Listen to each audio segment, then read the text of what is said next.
ओम शांति। वाणी है आज की 9/4/2022 की। सारे मुरली का मीठे बच्चे, बाप मनुष्य से देवता बनाने आए हैं।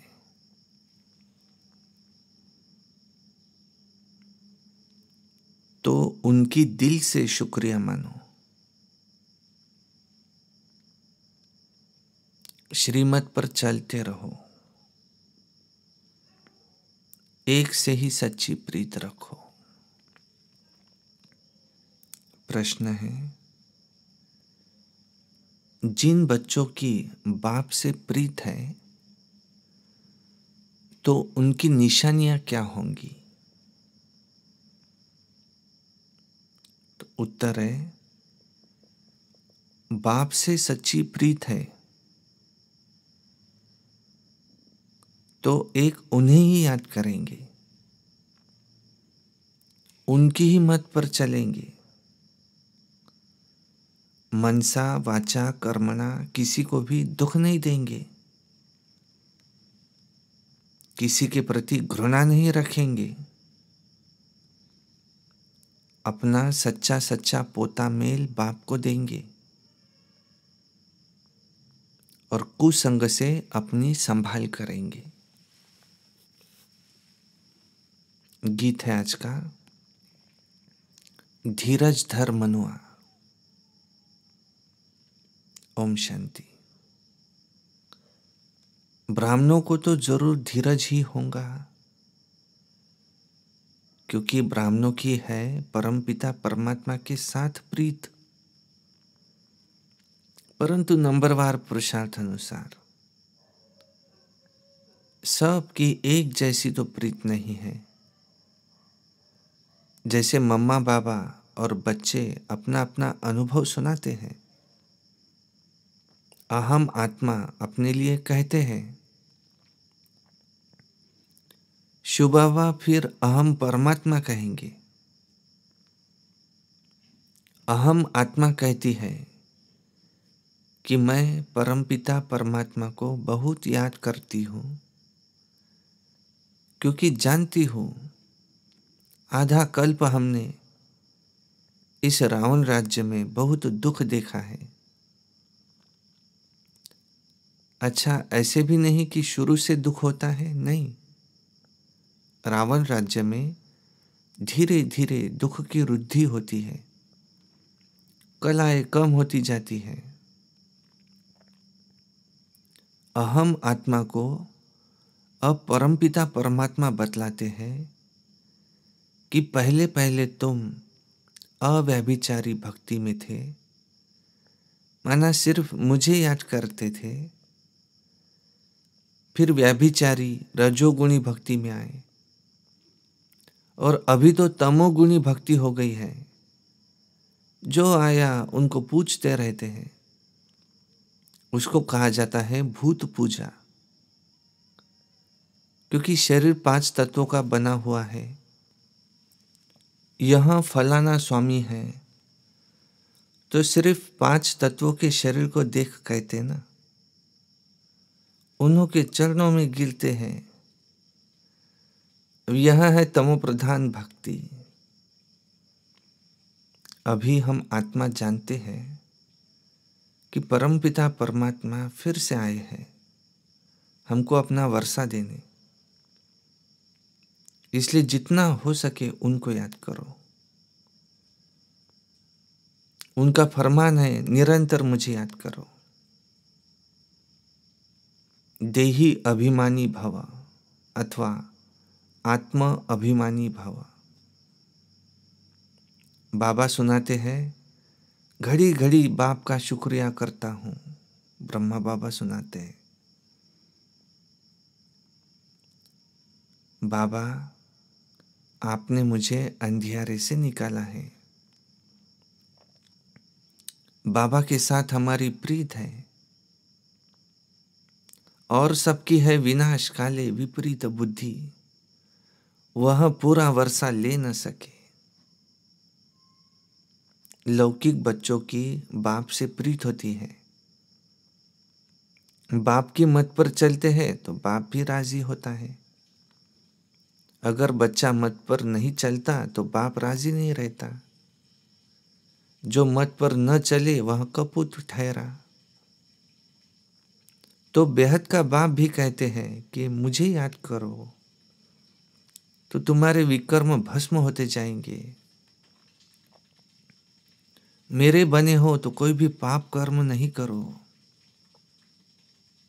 अपने कर्मेंद्रियों से कोई भी पाप कर्म नहीं करो। कभी भी श्रीमत का उल्लंघन नहीं करना। बाप तुम्हें पुजारी से पूज्य बना रहे हैं तो बाप का कितना शुक्रिया मानना चाहिए। उनकी मत पर नहीं चलेंगे तो जन्म जन्मांतर के लिए पद भ्रष्ट कर देंगे। भल हम यहाँ भ्रष्ट मूत पलिति को कहते हैं, परंतु वहां कम पद को भ्रष्ट पद कहते हैं। अच्छा, बाप कहते हैं अच्छी रीति प्रीत लगाओ। जैसे स्त्री पति को याद करती है वैसे तुम मुझे याद करो। मेरी श्रीमत पर चलो। मनसा वाचा कर्मणा किसी को भी दुख नहीं दो। मन में भी किसी के लिए घृणा नहीं रखना। हर आत्मा अपना अपना पार्ट बजा रही है। अब तुम जानते हो अभी का यह जन्म भविष्य के जन्म से भी ऊंच है। यहाँ हम ईश्वरीय औलाद बने हैं। सतयुग में होंगे दैवी औलाद। यहाँ की महिमा जास्ती है। जगदम्बा से 21 जन्मों का वर्षा मिलता है। अच्छा, लक्ष्मी से क्या मिलता है? तो इन बातों को नया कोई आए तो समझ न सके। आते तो बहुत है परंतु जिनको निश्चय नहीं है वो ठहर न सके। बाबा मम्मा बच्चों के मित्र संबंधी आते तो बहुत है, अथवा ऑफिसर्स आदि आते हैं तो अलाउ किया जाता है कि कहाँ तीर लग जाए, बेचारों का कल्याण हो जाए। झट पता लग जाता है कि ईश्वरीय कुल का है व आसुरी कुल का है। प्रीत लगती है व नहीं लगती है। आते तो यहाँ बहुत है, ठीक हो जाते हैं, फिर बाहर जाकर कुसंग में अथवा माया के संग में फिर से विकारी बन जाते हैं। लिखते हैं हमने हार खाई, लेकिन अगर न बताए तो और ही रुद्धि होती जाएंगी। तुम्हारी अब प्रीत बुद्धि है बाप के साथ। हाँ, तुम्हारे में भी नंबरवार पुरुषार्थ अनुसार प्रीत बुद्धि है। सबकी एक समान तो नहीं है। शिव बाबा बच्चों को समझाते कभी भी कोई विकर्म नहीं करना, सदा श्रीमत पर चलना। बाबा के बने हो तो तुम्हारी चलन भी ऐसी होनी चाहिए। बाबा को पूरा मालूम होना चाहिए।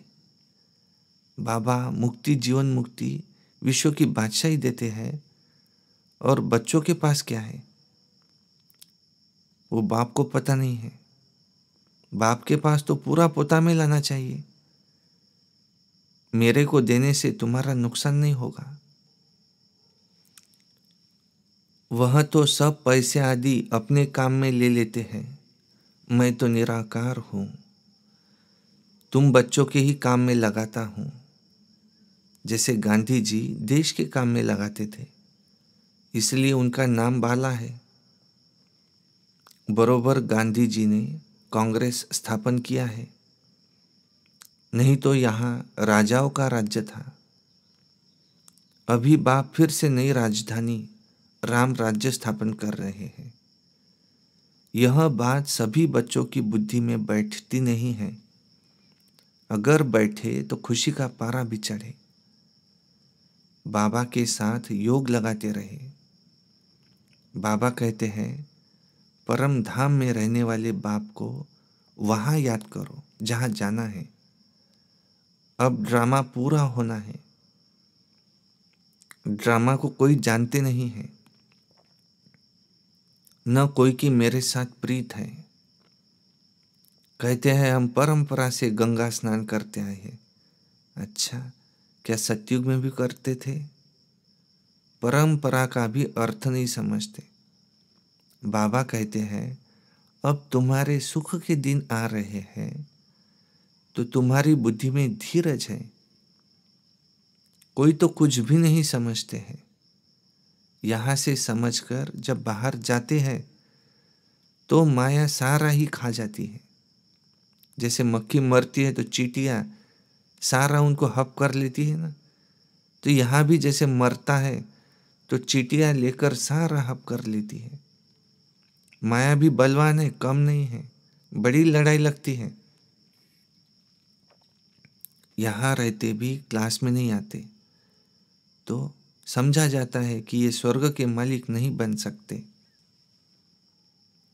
कृष्णपुरी में जा नहीं सकते, कुछ भी वैल्यू नहीं है पढ़ाई की। तुम जो हीरे जैसे बनते हो उन्हों की ही वैल्यू है। अब तुम जानते हो कि हम वर्थ पाउंड बन रहे हैं। एक घर में एक हंस और एक बगुला होगा तो खिटपिट जरूर चलेंगी, और यहाँ तो बगुले से किनारा होता है। मूत पलीती के हाथ खा भी तुम खा नहीं सकते हो। परंतु बच्चों का बाप से इतना लव तो है नहीं, इसलिए सोचते हैं कि पेट कहाँ से भरेगा। अरे भील लोग कहाँ से खाते हैं? आजकल तो कोई कफनी पहन ले तो मुफ्त में पैसे मिलते रहते हैं, सब पाँव पड़ते रहते हैं। जो आएगा मूर्ति के आगे पैसा रखता जाएगा। बहुत इजी है, ये दुनिया ही ऐसी है। तो बच्चों को ख्याल करना चाहिए कि ये दुनिया अब जल्दी खलास हो जानी है, तो ही तो स्वर्ग में जाए। परंतु उससे पहले लायक भी तो बने ना, पद भी तो पाना है ना। वहाँ भी पोजीशन का फर्क रहता है। पढ़ाने वाला एक ही है। कोई राजा रानी, कोई नौकर चाकर, कोई साहूकार प्रजा, राजधानी स्थापन हो रही है। और धर्म स्थापक राजा ही नहीं स्थापन करते हैं। इसलिए बाबा कहते हैं खबरदार रहो, विनाश काले पूरी प्रीत बुद्धि चाहिए। जितनी प्रीत होगी उतना बाप से वर्षा लेंगे। याद करने का भी सिखाया जाता है। बाबा बतलाते हैं बाबा को और चक्र को याद करो, स्वदर्शन चक्र फिराओ। हम लाइट हाउस है, खिवैया हमारी नैया को पार ले जाता है। एक आँख में शांति धाम, एक आँख में सुख धाम रखना है। अच्छा,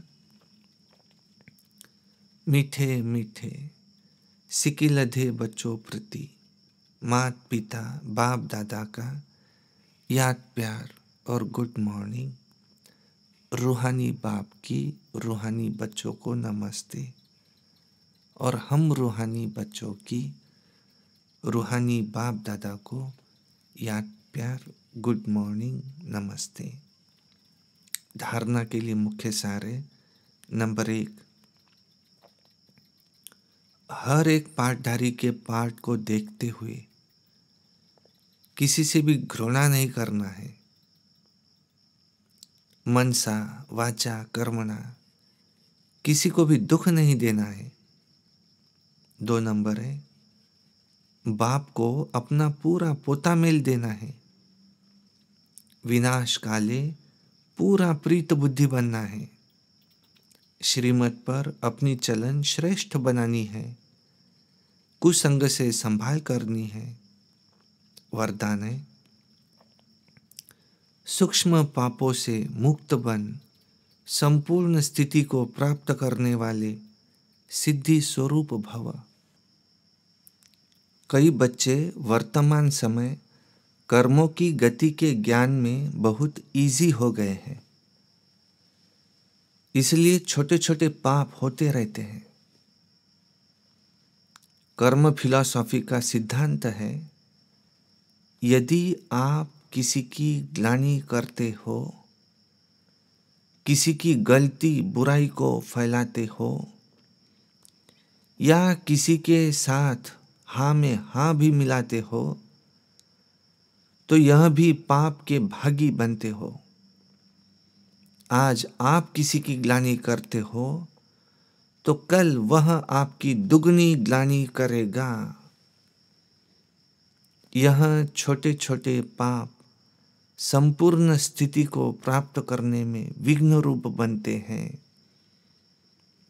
इसलिए कर्मों की गति को जानकर पापों से मुक्त बन सिद्धि स्वरूप बनो।